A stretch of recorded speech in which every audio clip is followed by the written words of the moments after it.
Assalamualaikum warahmatullahi wabarakatuh.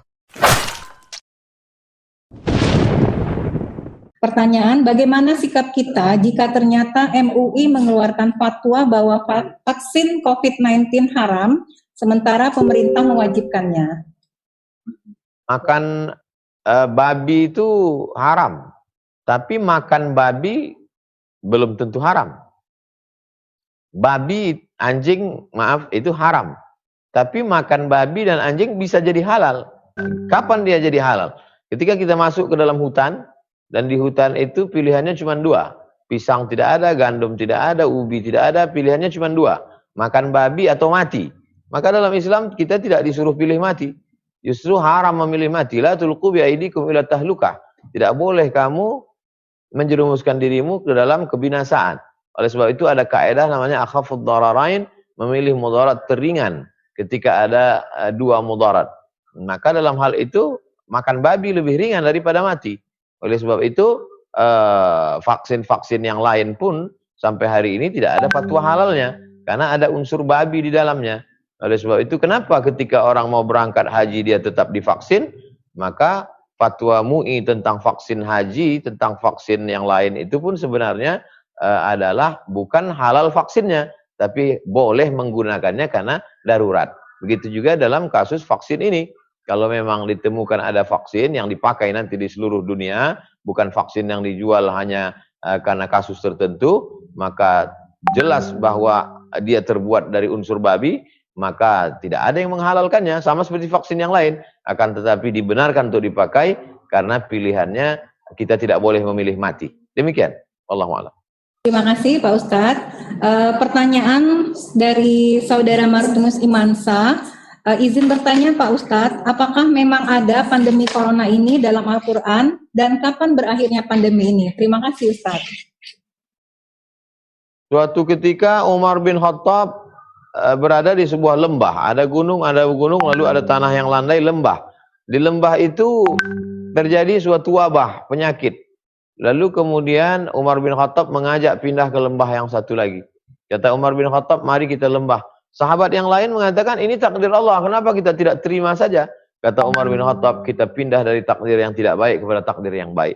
Itu menunjukkan takdir ini ada pilihannya. Ada takdir mu'allak, ada takdir mubram. Ada takdir yang bisa kita pilih. Maka Umar bin Khattab mengajarkan kita bagaimana memahami konsep takdir. Satu sisi, hadis ini menjelaskan bagaimana memahami konsep takdir, bahwa kita pindah dari takdir yang jelek kepada takdir yang buruk, dari takdir penyakit kepada takdir sehat. Lalu tapi kemudian di situ juga menjelaskan bahwa pada zaman sahabat Nabi sudah terjadi wabah. Lalu kemudian pada zaman tabi'in ada terjadi wabah. Hanya saja disebut wabah penyakit secara umum. Tidak disebut nama wabahnya COVID, tidak disebut wabahnya corona karena virus ini datang belakangan. Dan ini pun sebenarnya neo corona, pengembangan kelanjutan dari yang sebelum-sebelumnya. Oleh sebab itu secara umum ada terjadi wabah. Kalau tidak ada wabah takkan mungkin Nabi cerita tentang wabah. Idza waqa'tum bihi, kalau kamu berada di suatu negeri kamu kena wabah, maka jangan kamu keluar dari negeri itu. Dan Nabi bercerita tentang al-mat'unu syahid, orang yang kena wabah matinya mati syahid. Itu menunjukkan ada wabah pernah terjadi dan penangkalannya, caranya, langkah-langkahnya diajarkan oleh ajaran Islam. Satu sisi wabah ini juga menunjukkan kedatangan wabah COVID-19 menunjukkan bahwa Islam bukan hanya agama bercerita tentang bersuci, berwudu, cebok, tentang darah haid, darah nifas, darah wiladah, darah bisul, tapi juga bercerita tentang bagaimana Islam menceritakan bagaimana menangani wabah, termasuklah wabah COVID. Islam bercerita secara umum tentang wabah dan wabah COVID masuk ke dalamnya. Wallahu a'lam bishawab. Terima kasih Ustadz. Selanjutnya Ketua PNI Provinsi Jambi akan bertanya langsung kepada Pak Ustadz. Silakan Pak Umar. Terima kasih Pak Ustadz. Assalamualaikum warahmatullahi wabarakatuh. Waalaikumsalam warahmatullahi wabarakatuh. Ya Pak Ustadz, perkenalkan nama saya Umar Pak Ustadz yang barusan Bapak sebut tadi. Tapi tidak pakai bin Khattab. Pertama-tama terima kasih kami yang terhingga Pak Ustadz sudah meluangkan waktu untuk memberikan tausiah kepada kami, memberikan dorongan religius untuk kami, kawan-kawan kami yang di lapangan di garda terdepan Pak Ustadz. Terima kasih kami untuk Pak Ustadz. Jadi gini Pak, pekerjaan kami ini setiap hari berhadapan dengan orang-orang yang sakit, pasien ataupun masyarakat. Nah, kemudian di ruangan COVID, bagaimana agar pekerjaan kami ini bernilai ibadah, Pak Ustadz? Bagaimana niatnya? Kalau sholat kita ada niat gitu, Pak Ustadz. Nah, jadi kalau pekerjaan ini, apa kita harus pasang niat gitu, Pak? Nah, sajak bekerja supaya dapat niat, kemudian bernilai ibadah. Dan ibadah ini tergolong apakah amal jariah atau bagaimana gitu, Pak Ustadz? Baik. Terima kasih, Pak Ustadz. Assalamualaikum warahmatullahi wabarakatuh. Waalaikumsalam warahmatullahi wabarakatuh. Saya berterima kasih kepada Persatuan Perawat Nasional Provinsi Jambi karena diberikan kesempatan, diberikan ruang untuk bisa berbicara secara umum. Dan ini tentu videonya di-share, kemudian ditonton, didengarkan, dipotong, di-cut, dibagikan kepada seluruh perawat nasional, tidak hanya di Jambi, tapi kepada seluruh perawat-perawat kita. Lalu kemudian yang kedua bahwa ibadah itu terbagi dua. Ada puasa, saya berniat puasa esok hari, ada sholat, saya berniat sholat. Sebetulnya niat itu letaknya di hati, tidak diucapkan di mulut. Tapi kemudian pengucapan di mulut itu hanya untuk menguatkan hati. Jadi kalau perawat, saudara-saudaraku perawat mau makin kuat hatinya, maka dia ucapkan, ya Allah, aku pagi setelah selesai sholat subuh, ya Allah, jadikanlah semua pekerjaanku, jerih payahku hari ini bernilai ibadah yang bisa aku bawa sebagai bekal menghadap Engkau nanti. Tapi andai tidak dia ucapkan di dalam hatinya, cukup. Tapi kadang kita merasa sama seperti doa kita, wa na'lamu ma tuwaswisu bihi nafsuh. Kami tahu apa yang berbisik-bisik dalam hatimu. Kalau Allah tahu apa yang berbisik dalam hati kita, kenapa waktu berdoa itu kita ucapkan? Sesungguhnya bukan Allah tidak tahu, hanya menguatkan hati kita saja. Gitu juga dengan saudara-saudara para perawat sekalian. Ketika dia bekerja, andai dia tidak ucapkan, sebenarnya Allah sudah tahu. Tapi untuk menguatkan diri dia, mental dia, ya Allah, aku mau berangkat, maka kuatkan aku, bangkitkan semangatku, bangkitkan imunku. Aku tidak hanya sekedar menghadapi orang saya. Beberapa kali ke rumah sakit. Dalam masa COVID-19 ini saya ke rumah sakit membawa membagi-bagi APD. Lalu kemudian ke rumah sakit juga menjenguk pasien. Saya pribadi tidak dapat membayangkan bagaimana pekerjaan saudara-saudari perawat. Sedangkan saya saja diberikan pakaian khusus beberapa menit saja memakainya, kita gerah. Kita belum lagi melihat di rumah sakit itu menghadapi orang-orang yang sakit, orang-orang yang sakit secara fisik, orang yang stres. Itu kalau mentalnya tidak 2 kali lipat dari orang biasa, luar biasa. Oleh sebab itu maka zikirnya mesti lebih kuat, sholat sunatnya mesti lebih banyak, sholawatnya mesti lebih banyak. Karena kalau tidak demikian, ini tidak bisa dibantu oleh suplemen, ini tidak bisa dikuatkan oleh motivator, mesti kekuatannya dari dalam, maka banyak mendekatkan diri kepada Allah Subhanahu wa taala. Apakah amal ini juga sebagai amal jariah? Yang dimaksud sebagai amal jariah itu adalah setelah kita meninggal dunia, dia mengalir. Jadi kalau ada perawat-perawat muda, terinspirasi dengan bapak-bapak perawat senior, lalu mereka mengambil inspirasi menjadi ilmu dia. Kamu kenapa perawat bisa konsisten, tepat waktu, on time, semangat? Karena dulu saya terinspirasi dengan perawat-perawat senior yang dulu kami menghadapi COVID. Maka sesungguhnya itu menjadi amal jariah. Karena amal jariah itu 3. Yang pertama, shadaqatun jariah dalam bentuk materi, uang, tanah. Yang kedua, ilmun yuntafa'u bih, ilmu yang bermanfaat. Ilmu itu tidak hanya ilmu dalam seminar, tapi ilmu bagaimana menghadapi ini. Ada seorang perawat, dia menyempatkan diri beribadah kepada Allah, memperbanyak istighfar, memperbanyak sholawat, memperbanyak zikir, dan kemudian terinspirasi orang lain dengan dia. Maka sesungguhnya itu juga adalah ilmu. Karena dalam Islam ilmu tidak dibatasi oleh ruang kelas, ilmu tidak dibatasi oleh SKS, ilmu adalah alam terkembang menjadi guru. Jadi ikhlaskan karena Allah Subhanahu wa taala, mudah-mudahan dia juga menjadi amal jariah karena diamalkan oleh yang lain. Demikian. Ya, baik, terima kasih Pak Ustadz. Bapak Ibu, kami memberikan kesempatan kepada Bapak Ibu untuk bertanya langsung kepada Bapak Ustadz secara interaktif. Dan yang pertama kami berikan kesempatan kepada Bapak Ketua Umum DPP PPNI, kepada Bapak Hari Fadilah, kami persilakan. Assalamualaikum warahmatullahi wabarakatuh. Waalaikumsalam. Alhamdulillah mendapat kesempatan. Singkat saja Ustadz, karena sudah malam saya ingin bertanya bahwa tentu tadi kita juga tersirat sampaikan Pak Ustadz, walaupun kita dalam tengah-tengah bahaya yang mengancam, tapi kita juga harus husnudon. Ya. Bagaimana kiatnya bagi perawat-perawat kita ini tetap untuk bisa dalam keadaan husnudon itu, bagaimana kiatnya Ustadz? Terima kasih. Assalamualaikum warahmatullahi wabarakatuh. Waalaikumsalam warahmatullahi wabarakatuh. Kadang kita bangun pagi, hati kita susah, pikiran kita sempit, suntuk. Dan kita tak tahu apa yang disusahkan, apa yang disuntukkan. Itu menunjukkan bahwa pikiran dan hati bukan punya kita. Mobil punya kita, motor punya kita, rumah punya kita. Kita bisa susun, tapi hati bukan punya kita. Oleh sebab itu mintalah kepada yang punya hati, pemilik hati. Jadi kalau ada kesempatan di waktu malam, bangun, ambil wudhu, sholat sunat taubat 2 rakaat, sholat sunat wudhu 2 rakaat, sholat sunat taubat 2 rakaat, sholat sunat hajat 2 rakaat, sholat sunat tahajud 8 rakaat, 2 rakaat 1 salam, sholat sunat witir, habis itu baca yasin.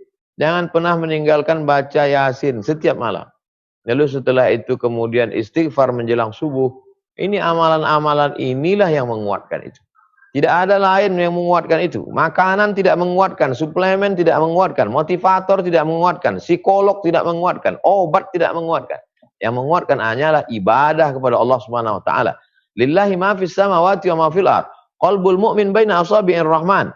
Hati orang beriman itu ada dalam genggaman Allah Subhanahu wa taala. Allah kuasa membuat dia susah, Allah kuasa membuat dia senang, Allah kuasa membuat dia lapang, Allah kuasa membuat dia sempit. Oleh sebab itu Allah berjanji dalam Al-Quran, "Falyabudu rabb hadzal bait."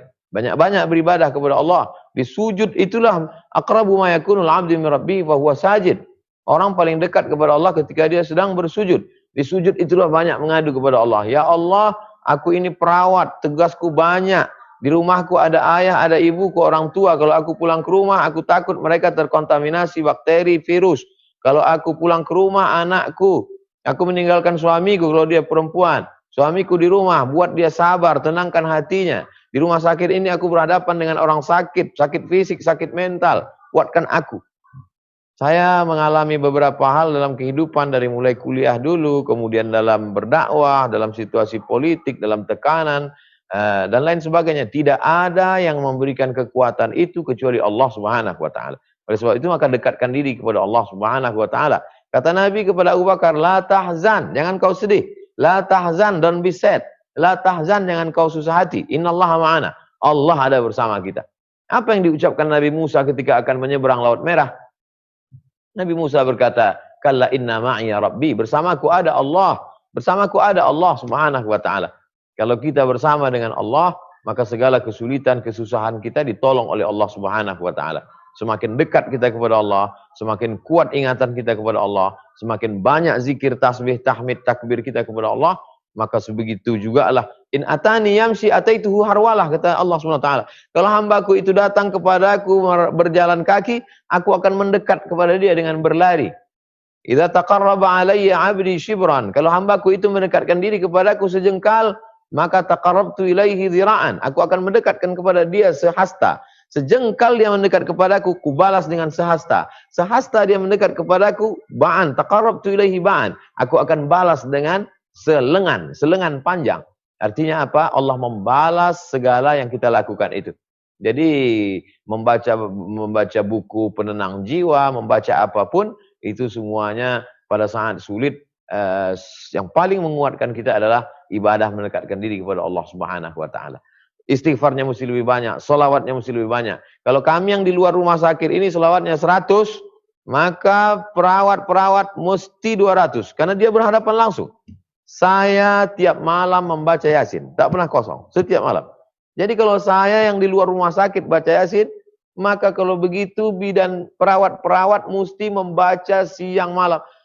Ada waktu kosong dia buka handphone, ada Quran digital dia baca. Itu semua akan menguatkan dirinya. Allah akan tolong dia. Allah akan lapangkan dadanya. Allah akan mudahkan urusannya. Allah akan membuat pikiran dia terbuka. Siapa yang mau melakukan itu? Siapa yang bisa melakukan itu? Allah Subhanahu wa taala. Kita sa'alta fas'alillah. Kalau minta kepada Allah. Idza dhaqat 'alaika dunya faqul ya Allah. Kalau terasa dunia ini sempit, katakan ya Allah, tolong aku. Wallahu a'lam bishawab. Baik, terima kasih Pak Ustadz. Pertanyaan Bapak Ketua Umum PPNI ini sebenarnya banyak sekali ditanyakan oleh sejawat perawat. karena Bapak sudah menanyakan hal yang seperti itu, jadi beberapa pertanyaan sudah bisa didapatkan jawabannya. Pak Ustadz, berhubung waktu juga sudah tidak terasa, sudah jam 9 malam, barangkali Pak Ustadz juga sudah harus istirahat, ya, menjaga kesehatannya. Jadi untuk tanya jawab kita cukupkan sampai di sini. Dan sebelum Ustadz menutup tausiah ini dengan doa, mohon kiranya Ustadz dapat memberikan kesimpulan tausiah pada malam hari ini. Silakan Ustadz. Saya simpulkan dalam 5 poin. Yang pertama, bahwa COVID-19 adalah bagian dari ujian kehidupan. Ada ujian sakit, ada ujian mati, ada ujian patah, ada ujian angin puting beliung, ada ujian tsunami. Maka COVID adalah bagian dari ujian. Kalau menghadapi ujian berarti kita disuruh dekat kepada Allah. Yang kedua, bahwa menjadi perawat ini adalah suatu kekhususan. Ada orang ahli dalam bidang multimedia, ada orang ahli dalam bidang tausiah. Tapi ini juga adalah bagian yang diberikan Allah SWT. Bahwa Anda menjadi perawat itu adalah dipilihkan oleh Allah, maka muliakanlah pilihan Allah itu dengan menjadikannya sebagai ibadah. Yang ketiga, bahwa tidak ada yang bisa menguatkan kita kecuali ibadah. Buku, motivator, suplemen tidak bisa menguatkan karena itu faktor ekstern. Yang bisa menguatkan hanya faktor intern dari dalam diri kita, jiwa kita. Bangunlah jiwanya, setelah itu barulah bangunlah badannya, spiritualnya. SOS, save our soul, soulnya mesti dikuatkan. Yang bisa menguatkan itu hanya ibadah kepada Allah Subhanahu wa ta'ala. Lalu kemudian yang keempat, jangan pernah putus hubungan dengan manusia. Walaupun tidak bisa jarak dekat, jarak jauh dengan menggunakan online dan lain sebagainya, karena berkontak. Termasuklah apa yang kita lakukan malam ini, kita sedang menjalin hubungan, walaupun kita tidak bertemu, tapi hati kita dipertemukan Allah. Dan yang terakhir adalah doa silahul mu'min. Doa itu senjatanya orang beriman, maka pakailah senjata itu. Kita sedang berada di dalam hutan, banyak binatang buas, hutan rimba, maka kalau senjata ada dipegang, insya Allah bangkit keberanian, hilang ketakutan, tergantung lagi sekuat apa senjata itu, sekuat apa kedekatan kita kepada Allah Subhanahu wa ta'ala.